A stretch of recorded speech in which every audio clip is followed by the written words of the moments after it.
India Australia third டெஸ்ட்ல Indian captain Rohit Sharma toss win பண்ணி first batting choose பண்ணல அப்படின்னு சொல்லிட்டு ஆஸ்திரேலியா இங்கிலாந்து ஃபார்மர் பிளேயர்ஸ் கொஞ்சம் கிரிட்டிசைஸ் பண்ணிட்டு இருந்தாங்க. ஆனா அது ரொம்ப கம்பல்சரியான விஷயம் கிடையாது, அது பெரிய தப்பும் கிடையாது. ஏன்னா காபாவில் ஃபர்ஸ்ட் இன்னிங்ஸ்ல கொஞ்சம் பேட்டிங் செய்யறதுக்கு கஷ்டமா தான் இருக்கும். ஸோ நாம பவுலிங்கை சூஸ் பண்ணது எந்த விதத்துலையும் தப்பு கிடையாது. அடுத்து இந்தியன் திங்க் டேங்க் ஒரு முக்கியமான தப்பு செஞ்சிருக்காங்க. அது என்ன அப்படின்னு பாத்தீங்கன்னா, காபாவில் நல்லா ரன் போகும். உங்களுக்கு நல்லா ரன் போற ஒரு கிரவுண்ட்ல ஒரு பெரிய டீமுக்கு எதிராக விளையாடுறப்ப உங்களுக்கு ஒரு எண்ட்ல ரன் கண்ட்ரோல் தரதுக்கு ஒரு பவுலர் வேணும். உங்களோட ஃபாஸ்ட் பவுலிங் யூனிட்ல அப்படி யாரும் இல்லை.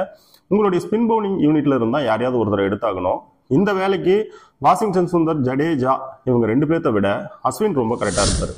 அடுத்து இன்னொரு விஷயம், ஹெட் அவங்க டீமோட பேட்டிங் யூனிட்டோட முதுகெலும்பு. இப்ப அவருக்கு பந்த வெளியே கொண்டு வருது, அவருக்கு கொஞ்சம் ரன் கண்ட்ரோல் பண்றது, இது எல்லாமே நம்ம அஸ்வினால செய்ய முடியும். ஸோ அவரை பிளேயிங் கிரவுண்ட்ல கொண்டு வந்திருக்கணும். ஏன் கொண்டு வரல அப்படின்னா, இவங்களுடைய பேட்டிங் யூனிட் அப்ரோச் மோசமா இருக்கு. ஸோ அவங்களோட அவுட்புட்டும் மோசமா இருக்கு. இதன் காரணமா என்ன செய்யறாங்க அப்படின்னா, இவங்க பேட்டிங் யூனிட்டை ஸ்ட்ரென்தன் பண்றேன் அப்படின்னு சொல்லிட்டு 8வது இடத்துக்கு ஒரு பேட்ஸ்மேனா யார் நல்லா விளையாடுவாங்க அப்படின்னு பார்த்து ரவீந்திர ஜடேஜாவை கொண்டு வராங்க. இப்ப 7 பேட்ஸ்மேன் செய்ய முடியாத வேலையை 8வது பேட்ஸ்மேன் எப்படி செய்ய முடியும்? ஒண்ணு. அடுத்து இப்ப 7 பேட்ஸ்மேன் அவுட் ஆயிட்டாங்க, ஜடேஜா 8வதா வராரு அப்படின்னு வச்சுக்கிட்டா அவர் டெய்லண்டர்ஸ் கூட சேர்ந்து என்ன பண்ண முடியும்? ஒன்றும் பண்ண முடியாது. அட்டாக் பண்ண போவாரு, அவுட் ஆயிடுவாரு. அவர்கிட்ட இருந்து ஒரு 20 ரன் கிடைக்கும் அப்படின்னா அந்த 20 ரன்னை நாம அஸ்வின்ட்ட இருந்தே எடுக்கலாம்.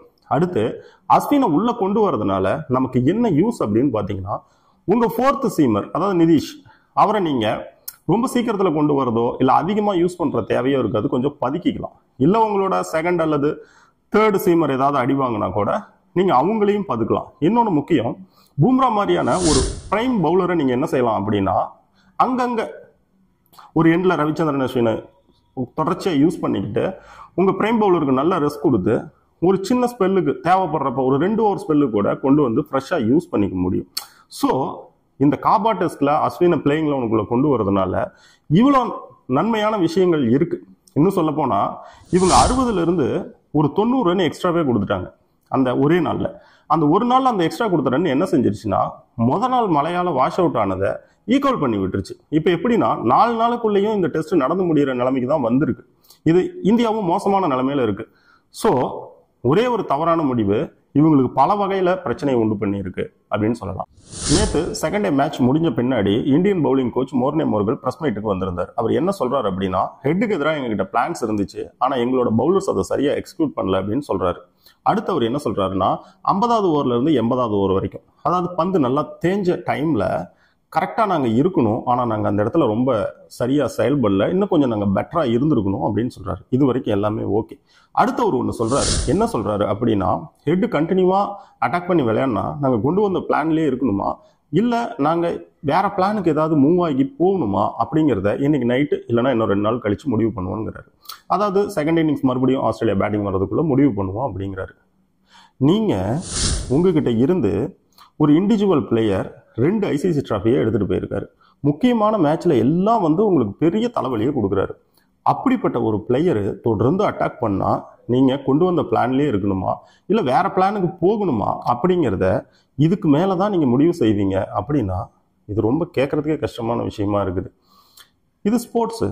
ஒரு டீம் ஜெயிக்கணும், ஒரு டீம் தோக்கணும். ஆனா நம்ம எப்படி தோக்குறோம் அப்படிங்கிறது இங்க ரொம்ப முக்கியம். ஏன்னா நம்ம நல்ல முறையில் விளையாடி தோக்குறப்பதான் ரசிகர்களுக்கு ஒரு நல்ல கிரிக்கெட் கிடைக்கும்.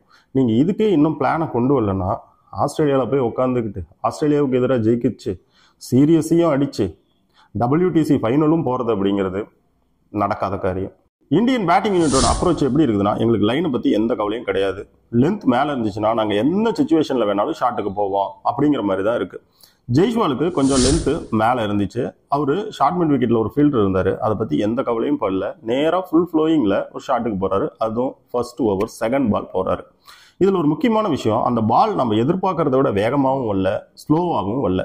ஒருவேளை இப்படி ஏதாவது வந்திருந்தா அவர் அந்த டைமிங்க்கு அட்ஜஸ்ட் பண்ண போய் மிஸ் டைம் ஆகி அவுட் ஆயிருந்தா ஓகே. அப்படி எதுவுமே கிடையாது. அடுத்து கில் சொன்னதான், எனக்கு லைனை பத்தி எந்த கவலையும் இல்லை, லென்த் தான் அப்படின்ட்டு. அப்ப லென்த் ஃபுல்லா இருந்துச்சு, லைன் வெளியில இருந்தாலும் பரவாயில்ல, நான் ஷாட்டுக்கு போறேன் அப்படின்னு சொல்லிட்டு போனாரு. இதை பத்தி பேசிட்டு இருந்த கவாஸ்கர் என்ன சொல்றாரு அப்படின்னா, தம்பி உங்களோட இமேஜ் எதுவா இருந்தாலும் சரி, அது எவ்வளவு பெருசா இருந்தாலும் சரி, அதை நீங்க ட்ரெஸ்ஸிங் ரூம்லயே கழட்டி வச்சுட்டு வந்துருங்க. இங்கே வந்தீங்கன்னா இந்த மாதிரி ஷாட்டுக்கெல்லாம் ஆரம்பத்தில் போனீங்கன்னா நிச்சயமாக உங்களால் பெரிய ஸ்கோர் பண்ணவே முடியாது. செட்டில் ஆகணும், செட்டில் ஆனால் தான் பெரிய ஸ்கோர் பண்ண முடியும் அப்படின்னு சொல்லியிருக்காரு. அடுத்து modern cricket great Virat Kohli. அவருக்கு ஆப்ஷன் வெளியில் வந்திருந்தாலே ஏதோ அங்கே அவரோட முன்ஜென்ம கதை ஏதோ இருக்கிற மாதிரி ரொம்ப இன்ட்ரெஸ்டாக தேட போயிடுறாரு, பெவிலியனும் போயிடுறாரு.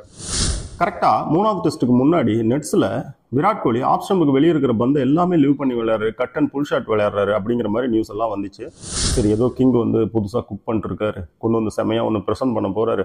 எதுவுமே இல்லைனா கூட அவர் வெளியே போகிற பந்தை விளையாடலன்னா ஃபர்ஸ்ட் ஆஸ்திரேலியா வந்து பி பிளானுக்கு வருவாங்க, பேட்டுக்குள்ள பந்தை கொண்டு வருவாங்க. அந்த மாதிரி வரப்போ ஒன்று ரன்ஸ் வரும், இல்லைனா அவுட் ஆவார். ஆனால் எப்படினாலுமே ஆஃப் ஸ்டம்புக்கு வெளியே போகிற பாலில் ரொம்ப மட்டமாக அவுட் ஆக மாட்டார் அப்படிங்கிற மாதிரி ஒரு எதிர்பார்ப்பு இருந்துச்சு. ஆனால் இன்னைக்கு அது மொத்தமாக டிசப்பாயின்மெண்டாக முடிச்சு விட்டுட்டு போயிட்டாரு. இதில் இந்த நேரத்தில் 2004 சச்சினோட அந்த சிட்னி இன்னிங்ஸ் பற்றி பேசி தான் ஆகணும். அது சச்சின் அப்படிங்கிறதுக்காகவும் கிடையாது, விராட் கோலியை மட்டம் தட்டுறதுக்காகவும் கிடையாது. விராட் கோலி பேருக்கு பின்னாடி 81 இன்டர்நேஷனல் செஞ்சுரிஸ் இருக்குது. அவரை யாராலையும் மட்டம் தட்ட முடியாது, அது நடக்காத காரியம். ஏன் இதை பேசணும் அப்படின்னா, இவ்வளோ பெரிய ஒரு கிரேட் பிளேயர் இவ்வளோ பிடிவாதமாக ஏன் ஒரே இதில் இருக்காரு அப்படிங்கிற ஒரு சிக்கல் இருக்குது.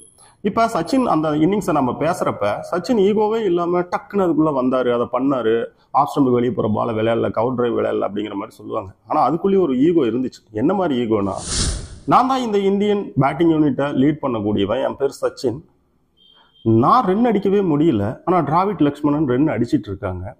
இன்னொரு பக்கம் எல்லாம் தாண்டி நான் அவுட் ஆகுறது அவ்வளோ மட்டமாக இருக்குது, இது என்னோட குவாலிட்டியானது, என்னோட குவாலிட்டிக்கு பக்கத்தில் கூட இல்லை, நான் இதுக்கு ஏதோ ஒன்று செய்யணும் அப்படின்னு சச்சின் நினைக்கிறாரு. அவர் செய்கிறார். அது எப்போ? ஒரே சீரீஸில். இதுக்கு அடுத்து அவர் என்னன்னா, ஒரு பேட்ஸ்மேனோட கம்ஃபர்டபுள் ஜோன் அப்படிங்கிறது வந்து அந்த முதல் 20 ரன்.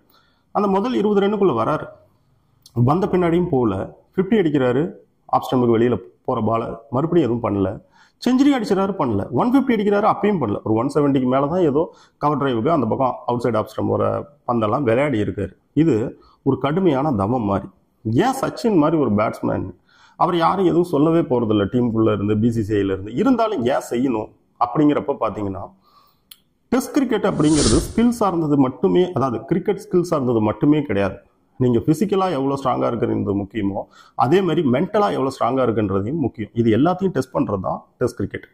இன்னொன்று இதில் இருக்க ரொம்ப முக்கியமான விஷயம் ஒன்று என்னன்னு கேட்டிங்கன்னா, ஒரு எண்ட் ஆஃப் த டே நீங்கள் சர்வைவல் ஆகிருக்கீங்களா, டீம் கிரைசஸில் இருந்தப்போ காப்பாற்றி இருக்கிறீங்களா, உங்கள் பேருக்கு பின்னாடி ஒரு 40-50 ஸ்ட்ரைக் ரேட்டில் ஒரு ஸ்கோர் கௌரவமாக இருக்கா, இதை மட்டும்தான் பார்ப்பாங்க. நீங்கள் பந்தில் அடி வாங்கினீங்களா, தட்டு தடுமாறி லீவ் பண்ணீங்களா, இதையெல்லாம் பார்க்கவே மாட்டாங்க. ஏன்னா அந்த கண்டிஷனுக்கு நீங்கள் பிரில்லியண்டாக என்ன அப்ளை பண்ணி விளையாடுனீங்க, உங்கள் புத்திசாலித்தனம் எப்படி இருந்துச்சு அப்படின்னு மட்டும்தான் பார்ப்பாங்க. நீங்கள் கண்ணை பறிக்கிற ஒரு ஷாட்டை விளையாடுறதுனால மட்டுமே டெஸ்ட் கிரிக்கெட்டில் எந்த பிரயோஜனமும் கிடையாது. அங்கே எவ்வளோ நின்று ஃபைட் பண்ணீங்க, நீங்கள் கண்டிஷனுக்கு என்ன மாதிரியான புத்திசாலித்தனத்தை கொண்டு வந்தீங்க அப்படிங்கிறது தான் மேட்ரு. இப்போ விராட் கோலியும் இந்த மாதிரி ஏதாவது ஒன்று கொண்டு வரணும். ஏன் கொண்டு வரணும்னா, விராட் கோலியெல்லாம் ஒரு பெரிய பெரிய பேட்ஸ்மேன், அவங்களாம் இந்த கிரிக்கெட்டோட ரொம்ப முக்கியமான ஆட்கள். Joe Root, Smith, Kane Williamson, Bumrah, இந்த மாதிரி ஆளுங்க.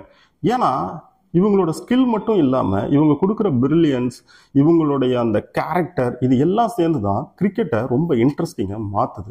அப்படி இன்ட்ரெஸ்டிங்காக இவங்க மாற்றுறதுனால தான் நம்ம இந்த கேம் கூட தொடர்ந்து ட்ராவல் பண்ணிக்கிட்டே இருக்கோம். ஸோ அப்போ இந்த கிரேட் பிளேயர்கள்லாம் ஒரு பெரிய சரிவு வரதை பார்க்க முடியல. அது காரணத்துக்காக தான் விராட் கோலி எல்லாம் சீக்கிரமாக இதெல்லாம் ரியலைஸ் பண்ணி இதிலிருந்து வெளில வரணும் அப்படின்னு சொல்கிறது. இப்போ இந்தியா 51 ரன்னுக்கு 17 ஓவரில் 4 விக்கெட்டை கொடுத்துருக்கு. இன்னும் ரன் கணக்கே ஆரம்பிக்காம இந்தியன் கேப்டன் ரோஹித் சர்மா இருக்காரு. இன்னொரு பக்கத்தில் கண்டிஷனுக்கு அப்ளை பண்ணி நல்லா விளையாடி ஒரு 31 ரன்ல கேஎல் ராகுல் இருக்காரு. இப்போ இன்னும் பந்துக்கு வந்து ஒரு குறைஞ்சது ஒரு 15 ஓவராவது நம்ம கொடுக்கணும், டைம் கொடுக்கணும். கொடுத்தா பந்து தேயும், கொஞ்சம் விளையாடுறதுக்கு காபாவில் நல்லா ரன் கிடைக்கும், இன்னும் கொஞ்சம் எல்லாம் ஈஸியாகும். ஸோ இன்னைக்கு இதையெல்லாம் ரியலைஸ் பண்ணிக்கிட்டு நாளைக்கு வந்து நம்ம கேப்டன் ரோஹித் சர்மா ஏதாவது பண்ணி இந்த ஒரு நெருக்கடியிலிருந்து ஓரளவுக்காவது இந்தியன் டீமை மேலே கொண்டு போவாரா அப்படின்னு பார்க்கணும். இன்னும் கீழே வரவங்களாம் என்ன செய்வாங்க அப்படிங்கிறதையும் பார்க்கணும். இல்லை இவங்க அப்ரோச்சை மாற்றவே மாட்டாங்க அப்படின்னா அது ரொம்ப கஷ்டமான ஒன்றா தான் இருக்கும். இதை எல்லாமே நாளைக்கு 4வது நாள் அலசலில் பார்க்கலாம். இப்போ இதை பார்த்த எல்லாத்துக்குமே தேங்க்யூ.